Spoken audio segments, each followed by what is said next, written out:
Bonjour, bonjour, on attend que les Gabonais soient en place. Écoute une petite musique en attendant.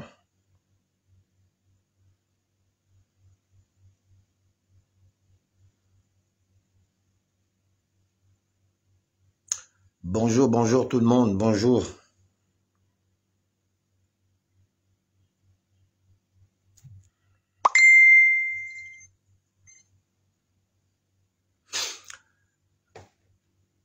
Ouais, Thomas, si le son est bon, tu me fais signe s'il te plaît. Le temps qu'on écoute une petite musique. Si le son est bon, vous me faites signe. On va essayer de parler de l'affaire de la sortie de Noureddine Bongo et sa mère Sylvia Marie Valentin Bongo. Lévis Ondobolo, Mbolani Moïse va. J'arrive.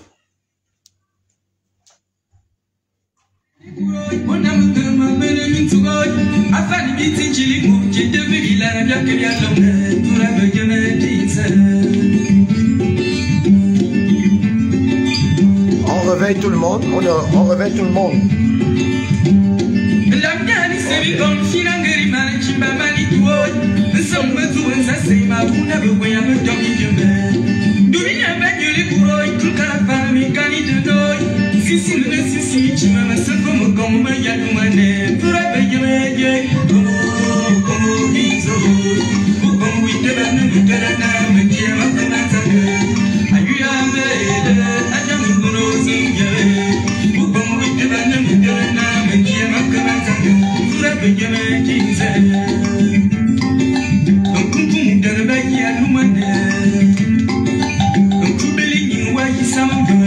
On partage, on partage, on partage, on partage. Nous sommes en guerre, on partage, on partage. C'est un live très important que je fais là. C'est très important. Donc partagez le live.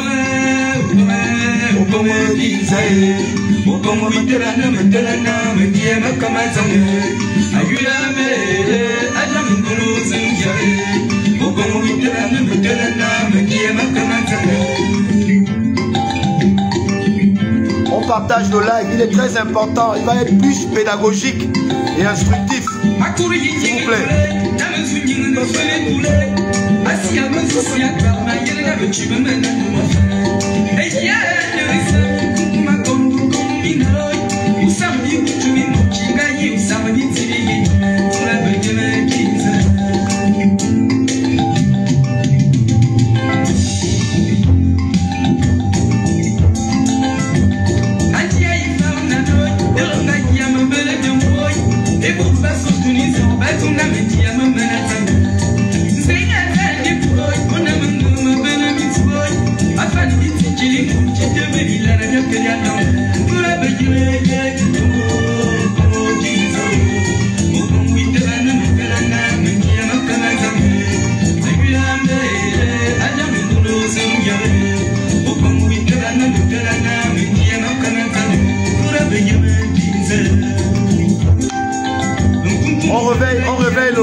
On réveille le Gabon, on va maintenant chercher les réponses dans la spiritualité, au fin fond de nos terroirs. C'est là-bas où il y a toutes les réponses à nos questions. On réveille le peuple gabonais. S'il vous plaît.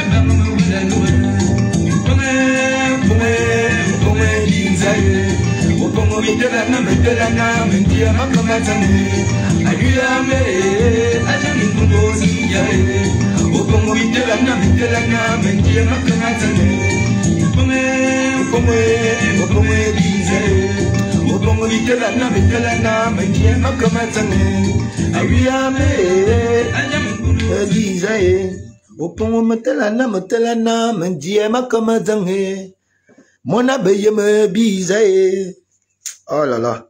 Bien.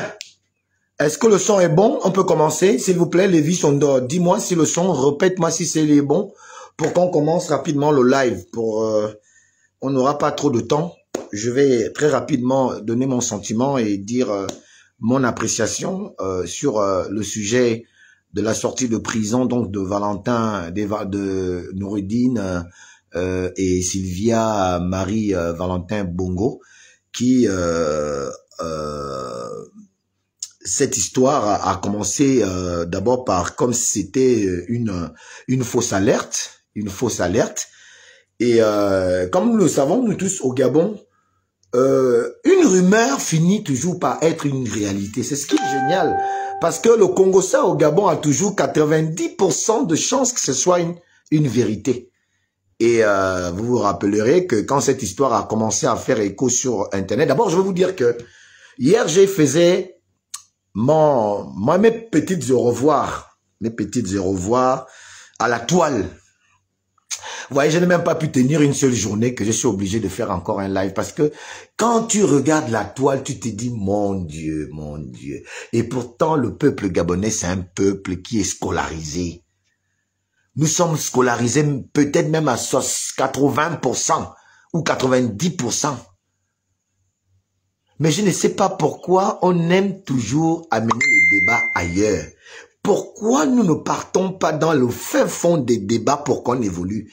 Voilà, c'est ça qui nous retarde. Et c'est pourquoi je disais hier que je vais prendre congé de la toile. Mais après, quand tu regardes encore aussi ce qui se passe au pays, tu regardes les Gabonais, comment ils sont à cultiver. Et tu te dis, ah, si je laisse, qui est? Ça, c'est combien de personnes que je laisse dans la perdition? Et la fibre patriotique finit par te rappeler à des raisons. Et puis, comme moi, aujourd'hui, je suis obligé de faire ce live qui va être beaucoup plus pédagogique. J'ai entendu, oui, pourquoi on sort Sylvia Bongo avec Noureddine, eux, ils ont volé, et ils ont fait ci, on laisse Kelly Ondo. Moi-même, je l'ai même dit à un moment donné, tout ça. Mais on s'arrête qu'à dire les mêmes choses. Oh oui, la transition avait bien commencé au Ligué, mais maintenant, on est en train de voir qu'il y avait des prémices qui nous faisaient croire que Oligui était un faux libérateur, parce qu'aujourd'hui, ça se concrétise. Vous voyez, il laisse Kelly Ondo en prison, il sort les Néodine Valentin. Qu'est-ce que je ne vous ai pas dit ici il y a quelques jours? Pourquoi vous ne voulez pas vous instruire? Pourquoi est-ce que vous refusez la vérité? Et pourtant, vous vous regardez dans les miroirs. Et ce que vous voyez dans les miroirs, ce n'est que votre reflet. C'est vous-même. C'est votre vérité quand vous vous regardez dans un miroir. Je suis en direct. Qui m'appelle encore? Oh. Je suis en direct. Je ne sais plus comment régler ça.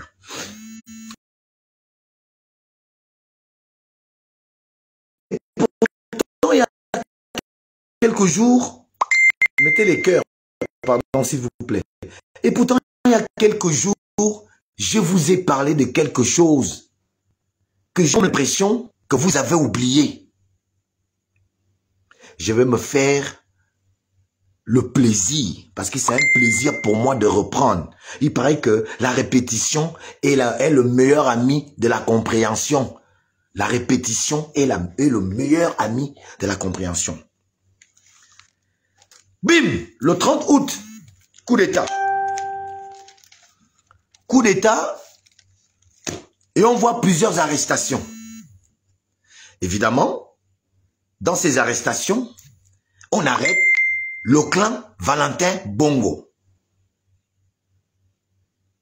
Donc, Noureddine, les Osséni, la mère de la mafia elle-même, de la MAF, donc Sylvia elle-même, celle qui avait déjà les rênes du pouvoir, et ça se pressentait. Les gens disaient que c'est elle qui gère maintenant. Vous vous rappellerez des fameuses disputes entre Sylvia et la mère d'Ali, Joséphine Kama Bongo, et puis sa propre fille, hein, la propre fille d'Ali Bongo, qu'on avait interdit de rentrer à la sablière, à la maison, voir son père. Il y a eu toute cette cacophonie d'histoires vraies, hein, bien, d'histoires avérées, et on était tous au parfum que c'est Sylvia qui gérait maintenant à un moment donné la transition, avec l'arrestation de Brice Lacouche à Lianga, qui leur a servi tel un petit mouton qui a été jeté finalement en prison. Il allait faire son école de prison aussi un peu là-bas. Eh bien, on a assisté à toute cette supercherie hautement au centre de l'État, et on a aussi assisté à ces petits, on va dire quoi, mise en, on appelle ça comment, règlement de compte à ces petits règlements de compte. Et le temps faisant, le 30 août est arrivé, le coup d'État. Après, on a fait l'arrestation de ce clan d'escrocs. Ce clan d'escrocs. Et le président, à l'époque de la transition, va vous dire qu'il est venu vous restaurer la dignité. On a tous cru, on a applaudi. C'était cool. Super. Oh, enfin, un Gabonais 100%. Un Gabonais 100%. Et le président, à l'époque de la transition, va lire à la présidence, va recevoir, je pense, c'était la classe politique, entre la classe politique et les médias. Je ne me rappelle plus bien c'était quel genre de Gabonais il avait reçu. Je ne sais pas si c'est la classe politique ou les médias. Et le président va vous donner un discours que vous oubliez. C'est parce que vous oubliez les discours. Il va vous dire que j'ai lu Machiavel. Il ne s'est pas caché. Le chef de l'État vous a dit, j'ai lu Machiavel. C'était officiel. Il y avait toutes les caméras du monde. Et il vous a dit, j'ai lu Machiavel. Et il vous a dit, il était à l'école d'Omar Bongo, qui était un adepte de Machiavel. Et d'ailleurs, Okumba Kamitatu Leni Dandjogo ne cesse de dire, lorsqu'il parle au président aujourd'hui de la République, de lui rappeler l'école des enseignements de leur feu, le grand maître, comme Okumba Kamitatu l'appelle. C'est à partir de là qu'il faut aller chercher pour comprendre la situation que vous êtes déjà en train de décrire là, en criant, go, go, go, oh, Sylvia, oh. C'est à partir de ces genres d'éléments qu'il faut aller chercher l'analyse pour comprendre. Et je vous ai fait cette analyse il y a quelques jours pour que vous vous référez du livre de Machiavel. C'est à partir de là que vous allez comprendre ce qui est en train de se passer et comprendre dans quoi le président Oligui est.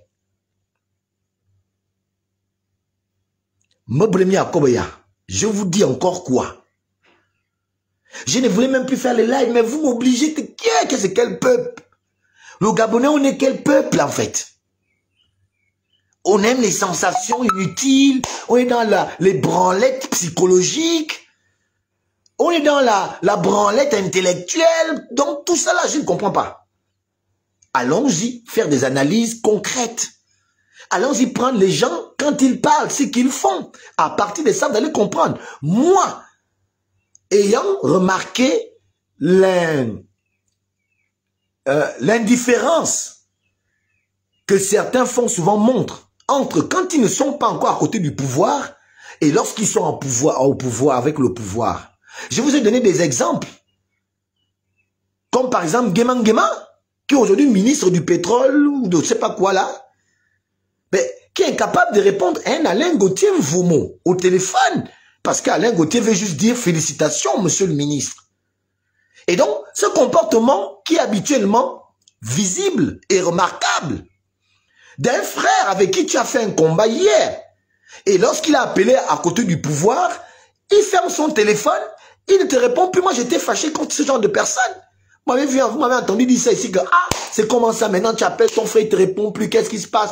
Pourquoi ton frère ne te tire pas pour aussi t'amener vers le chef de l'État pour que le chef de l'État aussi puisse te donner son onction pour être dans ses sphères, son onction pour que tu participes à la construction de cet État. Mais pourquoi il ferme les portes aux autres? C'est autant de questions que je me suis posées et je me suis dit, une seule raison pour que je comprenne. Je m'en vais un peu lire le livre que les gens là disent qu'ils lisent. Le prince Machiavel. Allez le lire. Allez lire le prince Machiavel. N'entendez pas les gens vous parler. Vous-même, allez sur le net, prenez le livre, lisez-le et vous allez comprendre ce qui se passe. Puisque tous sont guidés par le prince Machiavel. Tous ces présidents africains, et Oligui lui-même, il vous l'a dit en live, je lis Machiavel. Et Okumba nous rappelle que les deux étaient les fils spirituels d'Omar Bongo, qui lui était un adepte, c'est-à-dire que je ne sais pas à quel degré, c'est-à-dire qu'à tous les degrés que vous pouvez imaginer. il a servi le guide de Machiavel. Et je vais vous rappeler quelques passages. Je vais vous rappeler quelques passages de la pensée de Machiavel en termes de gestion, en termes de pouvoir. La première chose que j'aimerais que vous intégrez dans votre logiciel intellectuel, c'est que Machiavel, selon lui, Machiavel dit que le pouvoir respecte ses propres codes. Écoutez bien, le pouvoir respecte ses propres codes, si vous voulez. Le pouvoir a ses propres codes. Rien à voir avec la morale personnelle. Est-ce que vous pouvez commencer à analyser à partir de là? Machiavel dit, pour la longévité de ton pouvoir, pour que tu gardes ton pouvoir plus longtemps et que tu le gagnes lorsque tu as gagné le pouvoir, parce qu'il est facile de prendre un pouvoir, il est plus difficile de le garder pendant longtemps. La sauvegarde du pouvoir, c'est là tout le problème lorsque tu arrives au pouvoir. Maintenant, pour asseoir ton pouvoir et le faire perdurer dans le temps, dans l'espace et dans le temps, c'est à partir de là qu'il y a un problème. Il faut que tu te mettes avec des personnes sûres. Il faut que tu mettes des canevas qui peuvent faire en sorte que ton pouvoir dure. Et parmi ces canevas, il y a ce que je vais vous dire. Donc, la première chose, la première règle, dès que tu arrives au pouvoir, il faut que tu saches que le pouvoir a ses propres règles. C'est pas tes règles à toi que tu amènes quand tu viens te mettre au pouvoir.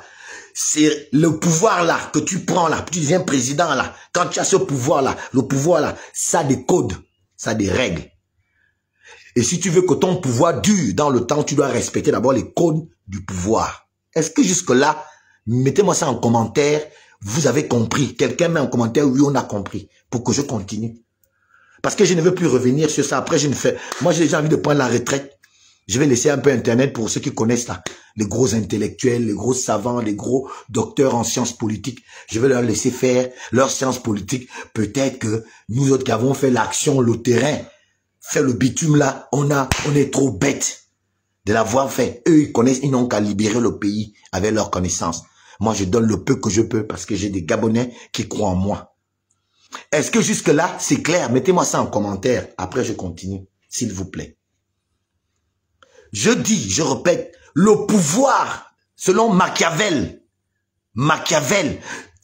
qui est le guide spirituel politique d'Oligui Nguema, il dit que le pouvoir a ses propres règles, ses codes. Ça n'a rien à voir avec la morale personnelle. Donc, quand tu arrives au pouvoir en termes simples, oublie ta morale. Oh non, mon père m'a appris. Oh non, dans la vie, faut pas insulter l'autre. Oh non, dans la vie, faut pas faire ci. Non, la morale dit que il faut aimer ton père et ta mère. Non, ça là, tu oublies ça, tu mets ça à côté. Quand tu arrives au pouvoir, laisse l'affaire des sentiments, les morales quand ton père t'a appris, les morales sur la vie en société. Non, tu oublies ça d'abord. Tu te mets d'abord que le pouvoir que je viens de prendre là, c'est quoi les règles? On t'apporte les règles du pouvoir. Et tu lis les règles du pouvoir. Ah d'accord, ah d'accord, ah d'accord. Ah c'est ça les règles. Ah oui, mon ami. Si tu ne peux pas faire les règles là, il fallait pas venir au pouvoir. Il faut être fort. Jusque là c'est propre, non? Ok. Maintenant, dès que tu as déjà vu les règles du pouvoir, qu'est-ce que ces règles-là te disent? C'est la partie la plus intéressante où je viens vous faire un peu de pédagogie. Je n'attaque pas Oligui. Je ne dis pas que je suis contre ce qu'Oligui fait. Je ne peux plus être contre parce que j'ai déjà compris. Avec autant d'années que j'ai passé depuis 1990, que j'ai fait l'opposition et que je constate les mêmes choses. Regardez, Oyonaba a terminé où? avec Omar Bongo. Et pourtant, c'était l'opposant charismatique. Mbabe Solo a terminé où? Maire de Libreville, vice-premier ministre avec Omar Bongo. Mambundu, il était déjà en train de dealer. Même s'il est mort. Mais il avait déjà dealé. Il devait être vice-président de la République, mais Ali Bongo l'a roulé. Et il est même mort aujourd'hui. Mambundu. Donc, il rentrait déjà pour le palais. Mbobam, il sort d'où? De l'opposition. Il est rentré où? Avec Omar Bongo. Il est sorti après la mort d'Omar Bongo parce que ses problèmes avec son frère là-bas, bon, il a fait l'opposition. Lui aussi nous a amené dans une embrouille là. Bon, c'est mon président, je le respecte, je respecte ta mémoire. C'est pas grave, j'ai compris. Il nous a quand même appris beaucoup de choses. Tant mieux. Jean Ping, il était où? Pouvoir, il sort, il repart au pouvoir. La question que vous vous posez, pourquoi des charismatiques opposants comme monsieur Oyonaba ont fini ministre? Voilà les questions, moi, que je me pose. Et quand tu vas comprendre pourquoi ils ont tous fini dans le gouvernement d'Omar Bongo, tu vas comprendre que le prince Machiavel avait raison. Parce que ils se sont rendus compte que l'homme est un traître. L'homme est mauvais. Le mal de l'homme, c'est l'homme. Parce que les Yonaba ont été toujours trahis dans leur combat. Ils ont fait des prisons, ils ont fait tout. À chaque fois qu'ils étaient en train de vouloir promettre des choses pour libérer le pays, il y a toujours un traître. Vous ne voyez pas avec le président burkinabé. C'est son propre frère. Ah! C'est son propre frère qui a voulu le liquider. Son propre frère. Et donc, quand les Oyonaba ont vu que l'homme est comme ça, et que le pouvoir, en tout cas, le pouvoir au niveau des pays africains est un pouvoir qui est basé sur deux choses. Les militaires, l'armée, donc bastiller, taper, hein, traumatiser le peuple. Si on ne le fait pas, la deuxième chose, c'est l'acheter le peuple. Soit on te traumatise, soit on t'achète. C'est deux choses. La troisième, si tu refuses les deux là, on te tue. Sinon, ça rentre aussi dans le cadre du traumatisme. Et donc, quand tu vas comprendre ça, quand les Yonaba finissent par se dire, ah, moi aussi je suis là, je suis même en train de vieillir. Comme moi, je suis en train de constater que je suis en train de vieillir comme la blague dans l'opposition et puis je n'ai rien en fait. Regardez, les cheveux blancs commencent. Comme la blague. Au bout d'un temps, tu te dis, putain, je me bats même pour qui? Le même peuple qui me trahit? Le même peuple qui me trahit? Encore que dans les pays comme le Burkina, le peuple au moins c'est un peuple, comme on dit, c'est le pays des hommes intègres. Mais le cas Gabon particulier du Gabon typique, non, il y a trop la traîtrise. On est trop traître à un stade. Et tout ce qui est anormal, et on l'a institutionnalisé. C'est institué dans les gènes du Gabonais. La traîtrise, l'aigreur, ne pas voir ton frère grandir. Donc on a tellement, on appelle ça comment? Pas qualité, je ne peux pas dire les qualités, je voulais dire c'est défaut que ça amène parfois à certains leaders de dire, ah, je me bats pour eux, pourquoi? Ils partent au pouvoir, c'est ce que nous vivons. Vous voyez les opposants qui sont au pouvoir, qui rentrent finalement au pouvoir parce que fatigués de se battre avec un peuple qui ne veut pas suivre, qui ne veut rien comprendre. C'est vrai, le peuple parfois va à la rue, mais c'est instinctivement que le peuple va seul à la rue. Et pourquoi nos mouvements populaires ne réussissent pas? Parce que généralement, c'est des mouvements populaires improvisés. Moi-même, je sais de quoi je parle. J'ai été dans plusieurs. C'est pas que on s'est arrangé que bon, on va faire ci, on va faire ça. Bon, il y a quelques petits trucs qui se font en arrangement avec un petit groupe, mais sur le plan de la masse populaire qui va souvent dans la rue, il n'y a rien qui est contrôlé. Tout est souvent fait de manière hasardeuse et puis on met 3 jours après, l'armée arrive, nous tous on rentre en case, la peur nous envahit et puis voilà, le mouvement est mort. C'est ce qu'on a toujours fait parce qu'il n'y a rien qui a été pensé d'avance et nos leaders ne font jamais rien pour penser d'avance un mouvement populaire pour enlever un pouvoir. Parce que eux-mêmes, ils sont les fils de ce pouvoir pour prendre le cas des pédégistes qui sont venus dans notre opposition. Et donc, il faut avoir un regard très intellectuel, historique. Hein? Il faut faire les analyses à partir de tout ça, à partir de tous ces événements pour comprendre ce qui se passe. Et donc, pour la petite Ivoire, c'est ça. Donc, tous sont allés au pouvoir. Et donc, qu'est-ce que Machiavel, en tant que code, apprend aux hommes de pouvoir? On dit, je vais vous lire Dans le cas de Noureddin Bongo et de sa mère, Sylvia, je vais vous lire, parce que j'ai écrit ça ici, les différents... on appelle ça comment?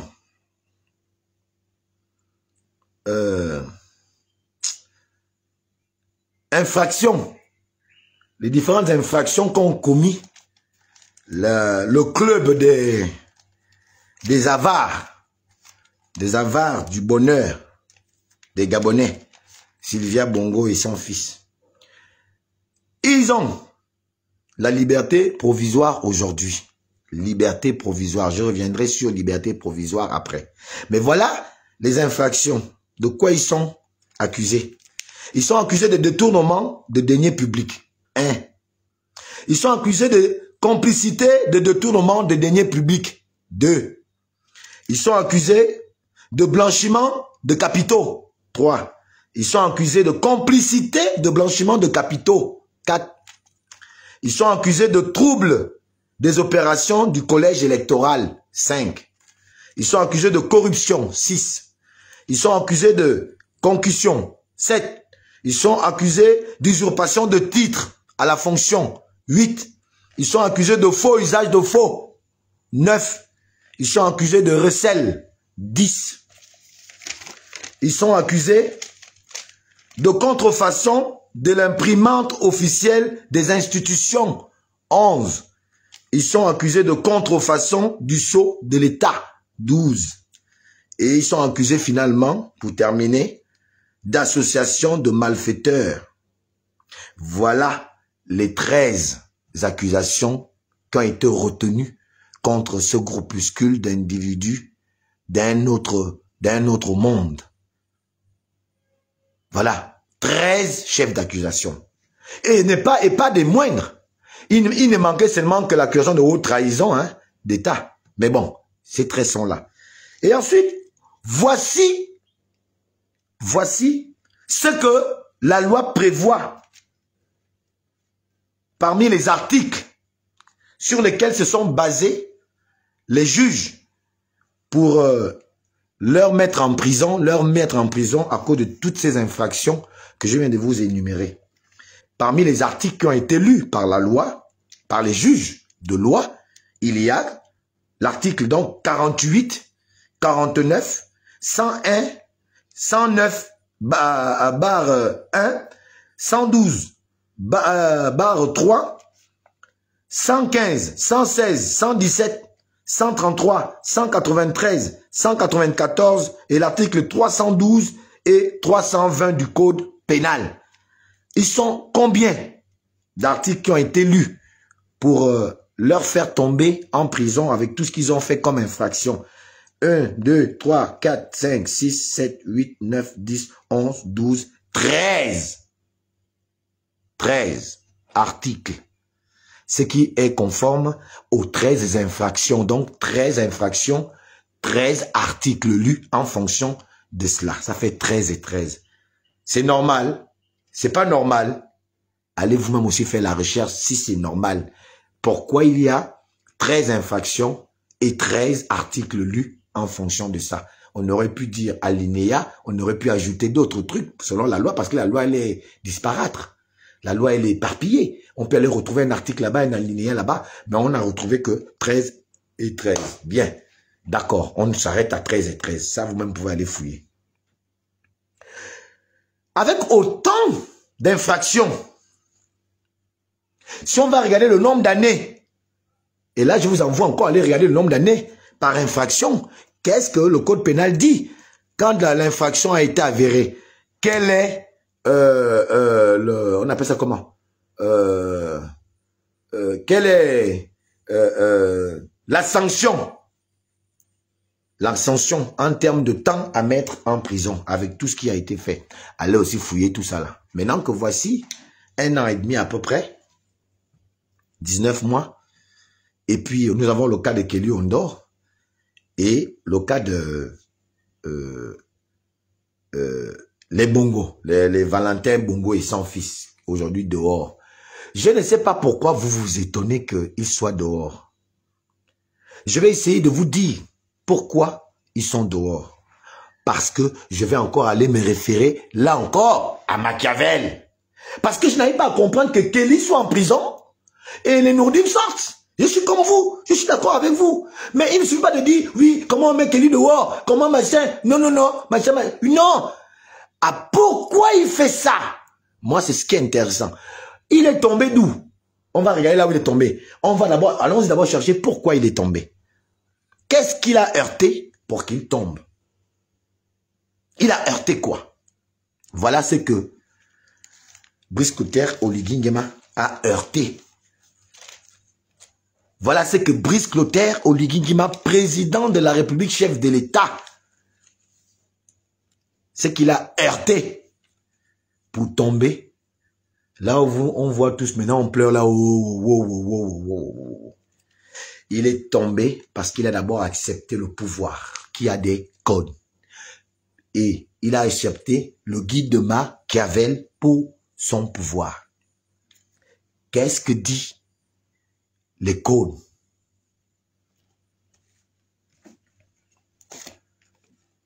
Machiavel dit ceci.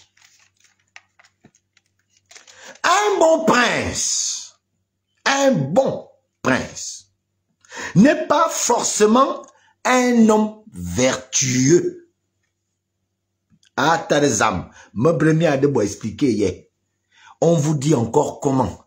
Machiavel dit dans les codes de pouvoir, pour la sauvegarde du pouvoir, il recommande à l'homme qui a ce pouvoir-là que un bon chef, pour enlever prince, parce qu'on était dans une époque princière, là nous sommes des présidents et tout, donc un bon président n'est pas forcément un homme vertueux. Machiavel, un bon président n'est pas forcément, il peut l'être, mais il n'est pas forcément un homme vertueux. Fort, il continue. Il dit, c'est un stratège. Un bon président est un stratège. Comme dit Bob Mongom. Écrivez-le. Écrivez ça. Écrivez ça ici. Vous l'avez compris? Mettez oui. J'attends. Sinon, je ne continue pas. Mettez d'abord les oui. Si vous avez compris. On va aller petit à petit. Parce que je ne vais plus refaire ce live-là. Et à partir de ce que je vous dis là, regardez maintenant comment ça fonctionne. Vous allez me dire demain que, oh Gauthier, oui. C'est vrai. N'en voulez pas Oligui. N'en voulez pas Oligui. Oligui, c'est pas lui. Vous allez comprendre ça à la fin. Est-ce que c'est bon jusque-là? Mettez-moi ça en commentaire. On continue.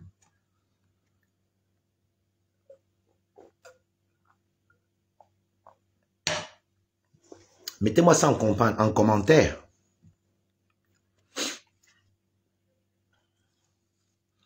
Est-ce que c'est bon jusque-là? Ok. Jean-Marie. Jean-Mat Obilo, hein. Oblo, hein. D'accord. Ok. Il dit, un bon président est un stratège. Il doit savoir manipuler. Un stratège qui doit savoir manipuler, trahir, séduire, punir, selon ce que la situation lui exige. Donc, un bon président, selon Machiavel, doit être d'abord un stratège. Il doit savoir manipuler, trahir, séduire, punir, selon ce que la situation lui exige. C'est ça, un bon président. Il doit séduire, manipuler, trahir, punir aussi, mais selon ce que la situation lui exige. Ce n'est pas la justice. Ce qu'on fait là, manipuler, séduire, trahir, tout ça là, que le président fait là, ce n'est pas la justice qui compte. Quand tu veux être président de la République et que tu veux que ton pouvoir dure, ce n'est pas la justice qui compte, mais la stabilité de l'État. Est-ce qu'on peut s'arrêter d'abord là pour qu'on se comprenne?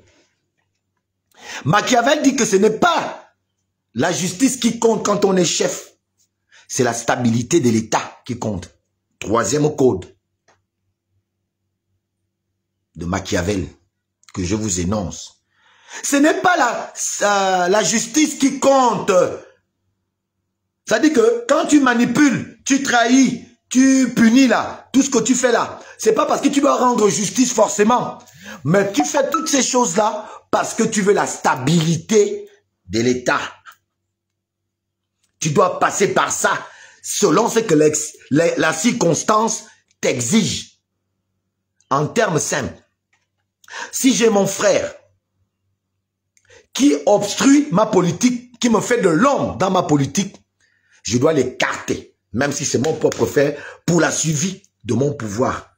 Un peu comme les gens se sont plaints d'Aurélien Nguema, le petit frère du président. Beaucoup se sont plaints de lui. Lui, voilà, il est impoli, il est machin, voilà, il est belliqueux, et il aime faire le malin et tout, voilà. Il a pris l'argent à la direction générale du budget, il se fait voir. Non, vraiment, monsieur le président, il faut l'enlever parce que il vous fait machin, votre politique, tout ce qu'on a pu dire là.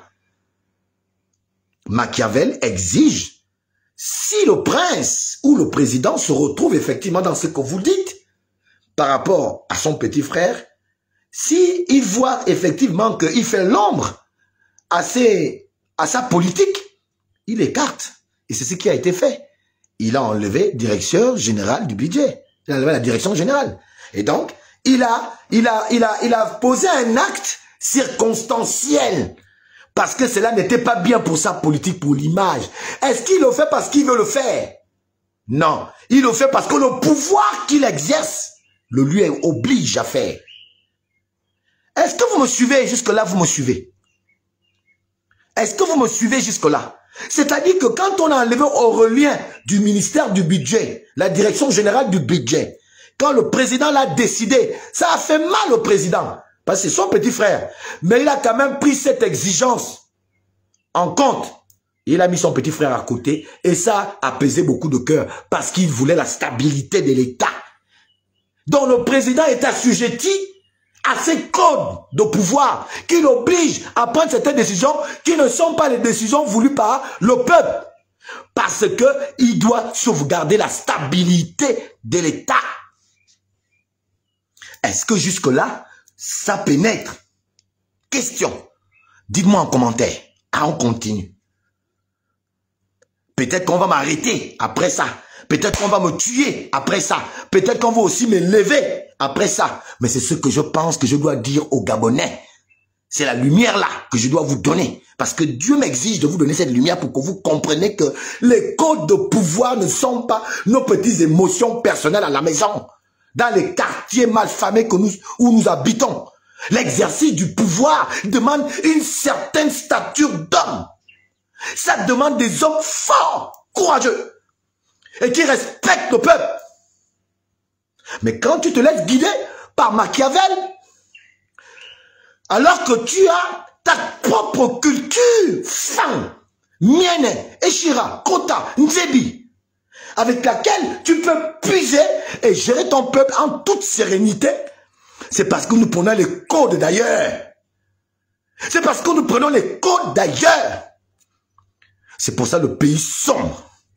Or que si on va puiser dans notre culture, moi en tant que femme, ma culture est un guide de pouvoir, de gestion de pouvoir. Parce que Akomamba exerce le pouvoir à Ngon comme un chef guerrier, mais qui connaît à base de quoi il se téléporte. Il regarde la nature parle. La nature nous parle. C'est pas Machiavel. C'est la nature. La nature est là pour guider l'homme. Il suffit juste de l'écouter un tout petit peu. Et mettre les réponses de la nature face à certaines questions en pratique et gérer ton peuple en toute sérénité. Mais nous téléportons. Nous téléportons des visions politiques, des schémas d'ailleurs, pour venir penser être un intellectuel dire que j'ai été à l'école, à Harvard, à machin, à tel. Mais moi, j'étais au village, mon frère. Mon enseignement du village. Et toi, qui allais à Harvard apprendre l'histoire des Amérindiens, mon frère, qu'est-ce que j'ai à foutre de l'histoire des Amérindiens? Alors que j'ai ma propre histoire en tant que nation, en tant qu'ethnie, en tant que communauté, en tant que tout ce que vous voulez. J'ai une histoire que je dois faire savoir au monde.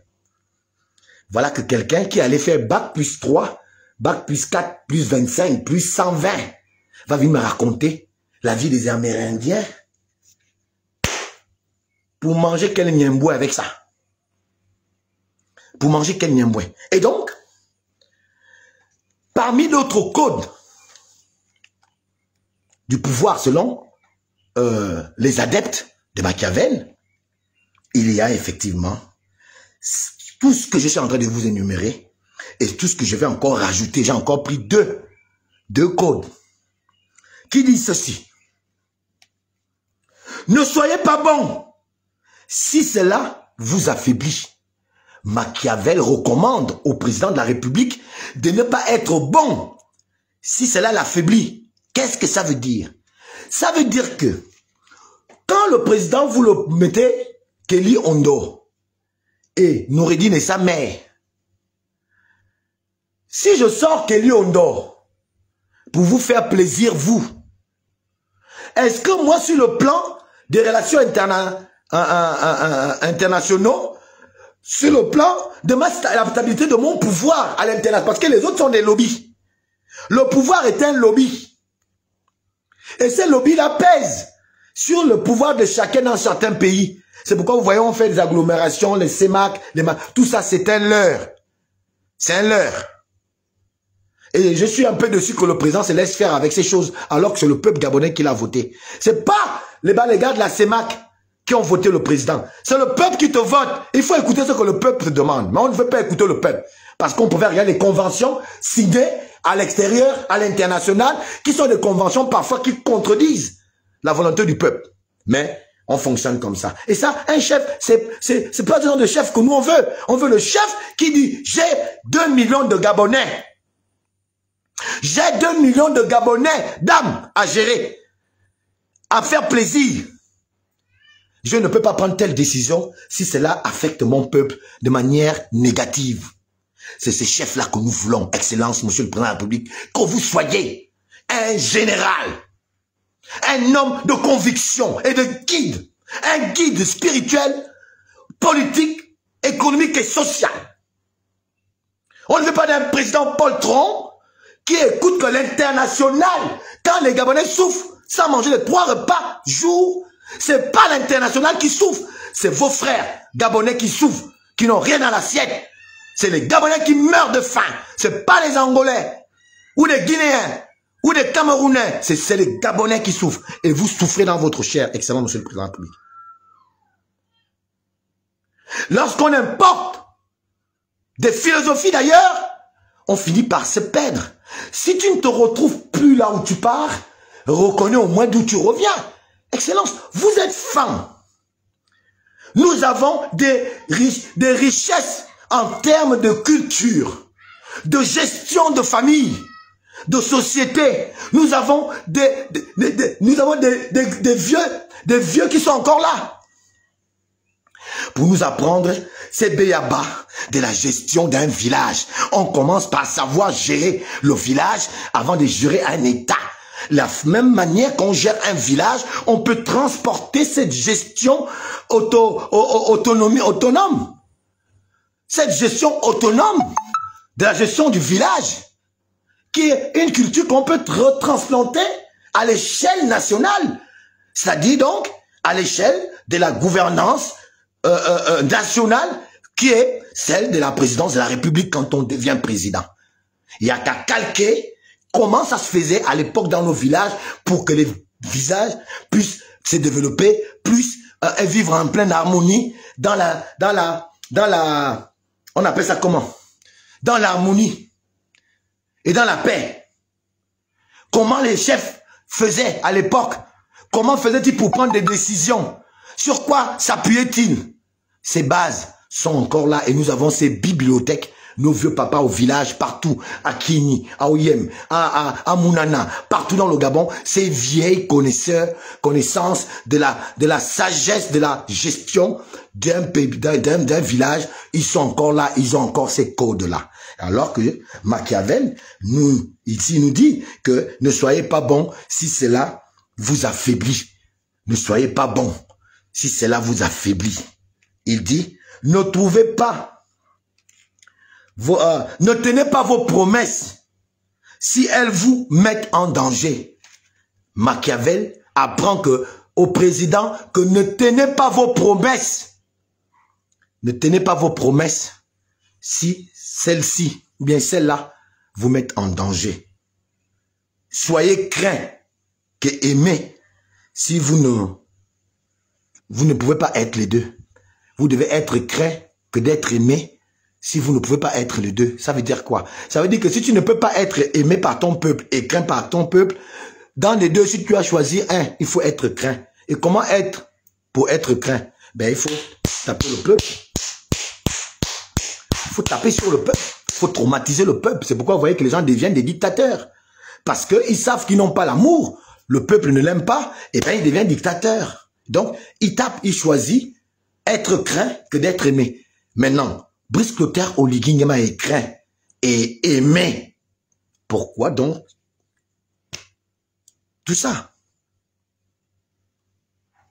Interrogation. Donc, je suis en train de vous dire, avec tout ce que je viens de vous énumérer ici, que ce n'est pas la faute du chef de l'État. Ça devait être la faute du chef de l'État s'il avait eu comme philosophie la gestion originelle du monde. S'il était allé chercher sa gestion dans les codes originels africains, dans la culture, comment ça se passait à l'époque de nos aïeux pour gérer les villages, parce que c'était aussi des institutions à l'époque qui n'étaient peut-être pas officielles, sinon je ne sais pas comment dire le terme, mais c'était quand même aussi des institutions. Donc, il faut que vous compreniez que quand le chef de l'État a comme guide Machiavel, mais il s'appuie sur Machiavel parce que les gens sont trop allés à l'école des Blancs. Et comme ils ont vu les Blancs être développés, ils se disent que les Blancs sont en avance. Non, les Blancs ne sont pas en avance. Nous sommes tous au même degré de réflexion que les Blancs. Le seul problème, c'est qu'on veut seulement suivre les Blancs. C'est pourquoi on croit qu'ils sont plus forts que nous. C'est le problème que nous avons. Parce qu'on oublie que nous avons nos cultures et que les Blancs sont venus même s'inspirer de notre culture pour faire certaines réalisations. Ils sont venus dans les pays africains pour voir ce que nous faisons. Le Biéri, tout ça, ils ont récupéré. Voilà, aujourd'hui, on demande à la France et tous les pays européens de nous rembourser nos reliques. De nous donner nos reliques, de nous donner nos statuettes et tout ça, qui était la force de l'Africain. C'est parce que nous avons vendu cette culture ancestrale, ces reliques, à ces Blancs-là, que eux, ils ont utilisé ces reliques à bon escient et ils se sont développés. C'est facile d'excuser le chef quand ça va mal. C'est facile. Qui dit ça là? Dimitri Obama, la République. Le républicain plutôt. Tu dis que c'est facile d'excuser le chef quand ça va mal. Bon, c'est toi qui le dis. Moi, je te fais. Moi, je suis pas venu pour faire un débat avec vous. Ou tu prends ou tu laisses. Si tu veux continuer à bavarder, continue à bavarder. Si tu veux approfondir ta réflexion sur la situation, prends ce que je te dis là en compte. Et je t'invite à aller lire Machiavel. Tu vas comprendre pourquoi c'est en train de te faire. Moi, je te donne un axe de réflexion pour que tu trouves toi-même les solutions qui te sied. Moi, je suis pas venu pour te convaincre, mon frère. C'est pas un débat. Je vous partage ce que moi, je comprends finalement. À partir de ça, je vous partage ça. Maintenant, vous en faites ce que vous voulez. Ça, c'est plus moi. Si vous voulez commencer à crier, oui, non, Oligui a fait ci, alors qu'Oligui, il est sous l'emprise des codes, et qu'il est obligé de respecter ces codes parce qu'il croit à ces codes, bon, si tu trouves que ce que je dis est bête, bon, que je reste bête, en fait. Je vais rester bête. Mais moi, je crois en ce que je dis là. Parce que rien ne s'explique que Kelly soit toujours en prison. Je ne vois pas. Quelqu'un, tu as même reconnu toi-même déjà que oui, non, Kelly, c'est mon petit frère. Bon, ok, oh, machin, on va voir ça à midi, devant un peuple. Et puis on voit un matin, ceux que le peuple veut voir en prison, ils sortent. Tu veux dire que c'est quoi? Que c'est que Oligui, c'est un fou, le président est fou. Tu vois que c'est sur un coup de folie, cette décision, mais parce que il est obligé de faire ça, parce qu'il y a des codes. Je te dis qu'il y a des codes, même si lui-même dans la chair, ça le fait mal. Que, oh, je sors les gens là. Parce que les gens là qu'ils sortent là, ils peuvent encore venir lui ravir le pouvoir. Et c'est un risque. Est-ce que vous savez jusqu'à quel degré ça a été discuté pour que lui, il préfère d'abord sortir les gens là? C'est ça, je ne donne pas raison. Moi, je ne donne pas raison au chef de l'État. Je ne suis pas en train de jouer les anges gardiens ou alors les avocats du chef de l'État. Je suis en train de comprendre le chef de l'État. Parce que nous tous nous parlons, là on n'est pas encore arrivé au pouvoir. Quand on va arriver au pouvoir, on va trouver d'autres trucs, d'autres réalités. Je vous le dis. On va trouver d'autres réalités. Et moi je sais que l'exercice de pouvoir est sous l'inspiration de tous les anciens blancs là. Tous les gens, tout le monde a toute l'inspiration. Karl Marx avait dit, Thalès avait dit, tel penseur de Montesquieu, tel a dit, tel, alors que nous avons les Vinekan, on appelle comment, on tout le monde flou. Nous avons même nos propres grands-parents ou bien Andong, Ngemantoine, qui sont au village, Mavou, Moussavou, le vieux père, hein, le vieux père Diding, tout ça. On a tous ces vieux-là, ces sages, qui connaissent lire la nature au village et qui interprètent la nature de manière simple et retraduisent ce que dit la nature. Nous les avons au village. Mais quelqu'un, pour te montrer qu'il était en France, dans les grandes écoles, va préférer te prendre, comme avait dit Montesquieu en 1800. Et il est souvent fier, hein. Quand tu les vois faire ça, moi je suis assis, je rigole. Parce que le contexte dans lequel Montesquieu parle là, est-ce que c'est le contexte du Gabon? Oui, Montesquieu, vous savez, en 1880 machin, Montesquieu dira que effectivement, blablabla, blablabla, blablabla. Et tout le monde est là émerveillé, tout le monde le regarde. Oh, mon gars, il était à l'école. Oh, c'est un professeur d'histoire, mon gars. Oh, le gars là, il est fort. Tu as vu, il parle même de Montesquieu, il parle même de Thalès, il parle de machin, mais il parle jamais de lui-même. Lui-même, en tant que physicien ou en tant que philosophe, qu'est-ce qu'il dit? C'est ce que nous on attend. On n'attend pas qu'il nous rappelle ce que l'autre avait dit à une époque lointaine. À notre époque, contextualiser vos philosophies. Qu'est-ce qu'on peut faire là? Lui, il avait dit ça. Même si ça semble, c'est possible qu'on retransmette ça ici, mais il y aura quand même toujours une petite différence parce que les temps ne sont pas les mêmes. Donc c'est pourquoi je dis, oui, l'école c'est bien, vous allez apprendre. Mais je vous dis, entre l'école que vous allez faire chez les Blancs et les réalités de la vie en société, je vous dis, c'est un fossé énorme. Et donc il faut te réadapter avant de nous amener ce que tu allais prendre à l'école. C'est pour ça que vous faites des stages, non? Quand vous finissez l'école, on vous envoie où? En stage. Parce que entre la pratique et tout le reste là, c'est deux mondes différents. C'est pourquoi je dis, ce que je vous dis, je ne vous oblige pas à prendre ça, vous mangez ça comme si c'était le pain au chocolat beurre. Non, je vous donne ma réflexion et je vous la partage parce que ce que l'homme a le plus précieux au monde, c'est le partage. Je vous partage les résultats de mon analyse qui m'emmènent à comprendre pourquoi Oligui Nguema prend parfois des décisions qui sont contre nature, contre le peuple. C'est-à-dire, il prend le peuple en envers et puis on se pose la question de tous. Oh, finalement, c'est le libérateur ou comment machin. C'est ce que je te dis, que le chef de l'État a déjà dit lui-même dès le départ qu'il lit Machiavel. Et Kamitatu Leni Danjogo nous a dit à plusieurs reprises, en appelant son frère Brice Cotter Oligui Nguema, à l'époque président de la transition, que feu notre maître Omar Bongo, le vieux sage, nous disait, et nous savons que leur vieux maître, donc Omar Bongo, était un adepte du machiavélisme. Ou bien, c'est un adepte de Machiavel. C'est cette analyse profonde que je fais pour essayer de constituer aujourd'hui les décisions du président qui sont contre nature de mon entendement, parce que on ne peut pas faire comme on l'a fait à l'époque avec Judas, Ponce Pilate. Quand Ponce Pilate, on l'amène Jésus et Barabbas, Ponce Pilate regarde, il dit que, ah, je suis juge, je suis gouverneur, c'est vrai. Mais quand je regarde Jésus là, bon, il dit que c'est le Fils de Dieu. Bon, peut-être il délire. Bon, maintenant les gens veulent qu'on le tue. Bon, laissez-le délirer là-bas. Les gens disent non, il faut le tuer, il faut tuer Jésus. Et Barabbas, pour se laver les mains, il a pris Barabbas, il a pris Jésus, il a présenté au peuple, que le peuple toi-même décide, parce que moi je ne vois pas pourquoi vous voulez qu'on tue Jésus. Il prétend être le Fils de Dieu. Bon, moi, tout le monde peut dire ça. Or que Barabbas, c'est un bandit. Il a fait le banditisme, vous le connaissez. Le peuple a choisi qui? Jésus. À cause de quoi? À cause de la manipulation des prêtres. Parce que le peuple avait été dérouté, manipulé par certains prêtres qui craignaient les Jésus dans sa manière de prêcher, dans sa vérité. Donc, ayant eu peur de Jésus, comme on nous fait aujourd'hui, les gens vont nous blacklister. Chez le président, Alain Gauthier est contre vous. Même là où je parle là, c'est sûr que tout à l'heure, là, on va dire au président, tu as vu, on t'a dit quoi? Alain Gauthier est contre toi. Oh, comment je fais que dire la vérité?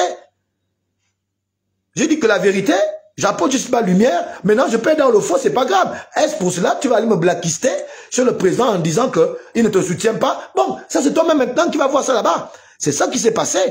Les prêtres qui avaient peur de la lumière de Jésus ont manipulé le peuple pour que le peuple réponde que ils ont influencé sur la décision du peuple. Il y a un qui était parmi le peuple qui a commencé à dire Jésus, Jésus. Et ça a influencé. Et ça, c'est une réalité psychologique qu'on connaît.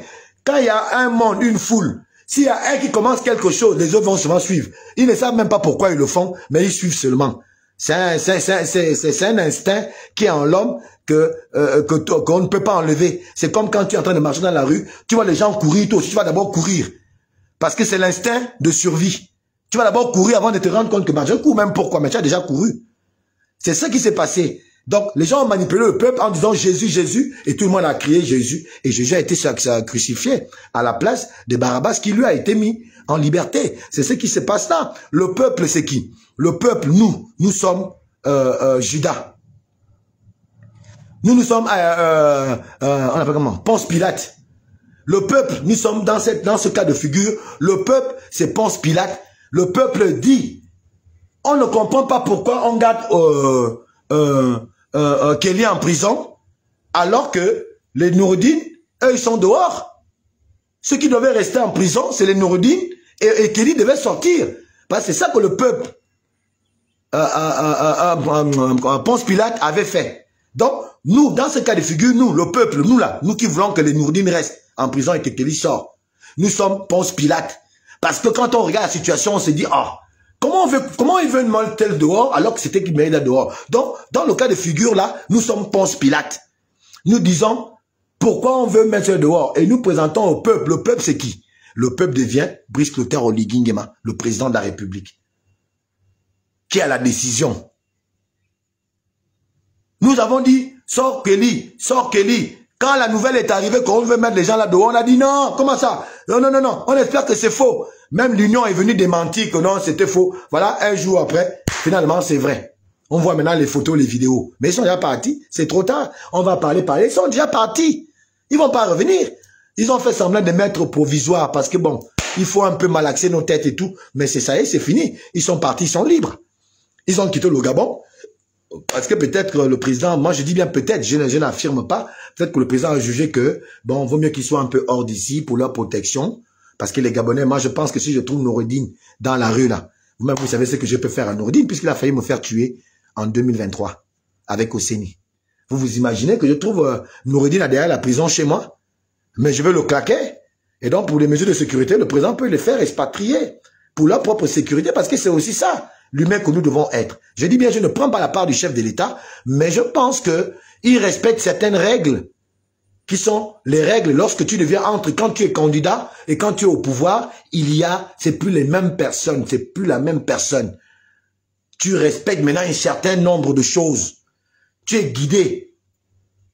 Et donc, finalement, Oligui, dans ce cas de figure, est le peuple, oui, c'est ça. Le peuple qui va décider, qui a décidé, et ceux qui sont contre nous là, ceux qui sont allés dire au président, donc le président tanzanien ou c'est pas quel de Bangui là qui a amené Ali là, ceux qui sont venus faire la pression là, que non, non, non, sort d'abord Sylvia et son fils. Tu sais que c'est quand même les gens de la première, d'ancien président, ça ne fait pas beau, ça risque de te porter préjudice, parce que sur le plan international, on risque de te voir comme un dictateur. Le mieux c'est que, comme Ali Bongo lui-même est déjà dehors, vaut mieux quand même en résidence surveillée, sors-les, ça va te blanchir l'image à l'international, tu auras besoin des bailleurs de fonds, ils aiment pas les dictateurs, et machin, et machin. Il y a des codes. Et puis, quand il faut décider là maintenant, puisque le président avait déjà dit que il va sortir Kelly en août. Il avait déjà fait la promesse que lorsqu'il a fait la grâce présidentielle, il va sortir Kelly. On a juste voulu faire un peu la pression quand même que, puisqu'il sort déjà, les autres à qui les sortent aussi, parce que ce serait bien qu'ils sortent aussi avant pour qu'il y ait justice. Mais le président avait quand même déjà dit que quand il fera la grâce présidentielle, il va sortir Kelly. Mais s'il sort maintenant ceux-là avant, c'est dû à quelque chose. Vous croyez que c'est dû à quoi? C'est dû à quelque chose, à des règles, à un code. Les bailleurs de fonds vont te donner l'argent, ils disent que si tu veux le pognon, il faut d'abord que tu te laves ton image. Bon, je ne dis pas que c'est ça, je dis que je peux essayer d'analyser ça comme ça. Et donc cette analyse que je fais n'est pas forcément le fruit de la vérité absolue, mais c'est le fruit d'une réflexion mûrement faite dans le sens de comprendre la situation dans laquelle le président se retrouve. Quand je parle de situation, c'est sur le plan mental, psychologique, intellectuel, physique, se retrouve pour avoir fait une telle décision, pour avoir pris plutôt une telle décision, qui est une décision qui va à l'encontre des aspirations du peuple qu'il dit servir. Donc c'est une incongruité qui est manifestement incompréhensible, parce que ça ne cadre pas avec la logique. C'est ce que je dis. Donc on peut essayer de comprendre ça à partir de ces codes dont Machiavel fait état, qui dit que il ne s'agit pas de morale personnelle, il s'agit de sécuriser l'État, des règles. C'est tout simplement ça. Donc, à base de ça, essayez de comprendre la position de la question du pouvoir. Selon Machiavel, qui est devenu la référence mondiale dans presque tous les pays du monde, Machiavel est la référence. Mieux même en Afrique, c'est la référence, c'est les pays africains, c'est Machiavel. Alors qu'on a le Biéri, on a tout ici. On peut faire prendre les philosophies d'ailleurs, de conception du pouvoir ailleurs, alors que nous avons nos propres conceptions du pouvoir avec lesquelles on peut fonctionner sans qu'il y ait du grabuge. Il y a du grabuge parce qu'on exporte, on importe les pensées. On importe les pensées et on ne contextualise pas la réalité. C'est l'erreur que nous faisons, nous, en tant qu'Africains, de toujours importer les philosophies d'ailleurs, et sans vouloir comprendre notre contexte, vouloir les imposer aux uns aux autres qui ne sont pas encore prêts à accueillir ces philosophies d'ailleurs. Parce qu'ils trouvent que ça ne cadre pas avec les leurs. Ça ne cadre pas avec le sens de la vie qui est la leur. C'est ce que je dis. Donc, moi je suis parfois étonné de voir vous tous là, les gros intellectuels là, vous amener le débat ailleurs. Moi je me dis c'est pour abrutir le peuple. Est-ce que c'est fait exprès? Est-ce que c'est vraiment eux qui ne suivent pas? Je ne sais pas. J'ai vu des grands quand même diplômés ou diplômés dire les mêmes choses. Et je me suis dit comment des gens peuvent-ils abrutir tout un peuple comme ça? Parce qu'il ne s'agit pas de ça. Allons-y, forcez, approfondir la réflexion pour comprendre avant de réagir. C'est comme si aujourd'hui tu es avec ta femme à la maison et je sors par là. Tu es avec ta femme, tu t'es marié avec ta femme. Mais ta position de père de famille exige des règles, des codes de conduite. Pourquoi on dit à quelqu'un, tu ne peux plus faire certaines choses maintenant que tu es marié? Parce que le mariage exige des codes de comportement. Donc, si tu ne les suis pas, qu'est-ce qui se passe? C'est le divorce. Si tu as marié ta femme et que tu ne la respectes pas, que après c'est elle qui est la première éducatrice de la maison, parce que c'est elle qui donne naissance aux enfants. Les premiers mots, les premières paroles, c'est la mère qui donne. Maintenant, ta femme, va accoucher. Toi, l'homme, tu vas prendre l'enfant pour commencer à prendre l'enfant. Non, tu ne peux pas faire ça. Ça exige que la femme qui vient d'accoucher reste à la maison en train de dormir, elle se repose, elle vient de faire un énorme travail en faisant la naissance de ton enfant, et toi d'aller dans le champ pour aller chercher la nourriture pour nourrir ta femme. Tu ne vas pas dire à ta femme que donne-moi l'enfant, toi va au champ faire la nourriture alors que tu sais qu'elle vient d'accoucher. Donc s'il y a des codes, ce sont ces codes-là qui sont parfois bonnes, parfois mauvaises, mais c'est ces codes-là qu'il faut mettre en pratique lorsque vous arrivez à un certain niveau de responsabilité. Quand vous arrivez à un certain niveau de responsabilité, vous êtes obligé de vous aligner. Je pense, de ces codes-là. Or, si nous faisons les choses inverses, c'est-à-dire que nous disons, je n'ai pas envie de suivre telle philosophie de l'école, je préfère faire les ressources au village, comme Ibrahim au Burkina, il faut vous attendre à des représailles. Et c'est peut-être ces représailles qui font souvent peur aux gens. Parce que, au finish, qui veut mourir en fait? Voilà. Donc, peuple gabonais, merci de m'avoir suivi. C'est ce que je voulais partager avec vous pour vous dire que la fonction de président n'est pas une fonction facile. Et prendre des décisions pour 2 millions d'âmes qui sont mélangées entre des différentes cultures, des différentes sensibilités, je vous assure, c'est pas chose facile. Il faut parfois prendre recours à certaines choses. Malheureusement, ce que Brice Clotaire Oligingama a choisi comme code, c'est ce que lui a appris. Et c'est normal. Son grand-père ou son père, Omar Bongo, qui est aussi son père spirituel, c'est de suivre le guide de Machiavel dans Un prince, le prince Machiavel. Ce livre que beaucoup de présidents mettent en pratique en termes de guide politique, mettent en pratique pour la longévité de leur pouvoir. Ainsi, je termine donc mon live en disant, ne nous focalisons pas entre les décisions. Respectons d'abord la décision du chef, qui est peut-être pas une bonne décision, mais il faut aller chercher derrière, parce qu'il y a personne qui veut que, ah, mon voici, tuez-moi. Non, chacun essaie de se protéger quand même. Peut-être aussi c'est une forme de protection pour le Gabon, cette décision. Je peux être sûr de quelque chose. Cette décision que je n'apprécie pas. Je répète, cette décision que je n'apprécie pas est peut-être l'émanation d'une décision difficile à prendre, mais qui est indiquée de quelque chose de positif derrière. Je parle là en tant que, peut-être pas connaisseur, mais un petit sorcier de connaisseur, si je peux dire ça comme ça. En tant que quelqu'un qui a quand même déjà vu certaines choses, mais à petite échelle, au niveau de la gestion, déjà dans ma famille, chez moi. Mon père qui m'a donné la vie, j'ai vu comment il a géré. Moi, je suis dans une famille, on va dire quoi, pluriparentale. Je suis d'une famille où mon père avait 3, 4 femmes. Et donc les rivalités, je les connais. Et les prises de décision de mon père étaient difficiles. Quand il fallait satisfaire les enfants de tel et les enfants de ma mère. C'était difficile à prendre. Donc ce n'est pas quelque chose de facile. Prenez-le à partir même de la dimension familiale. Prenez à partir même de vos petites copines, quand il y en a 2. Quand il y a une qui vient te trouver avec une autre, tu as vu comment la gestion pour gérer ça, c'est un peu difficile. Ta copine t'a kangé, oh merde, elle est là. Oh, tu as vu, tu paniques. Prenez-le comme ça, c'est pareil. Quand le président prend des décisions, c'est des décisions il a dû réfléchir d'abord dans cette décision-là que je vais prendre. Qu'est-ce que ça apporte au pays? Si ça doit apporter la paix et l'assurance de mon pouvoir.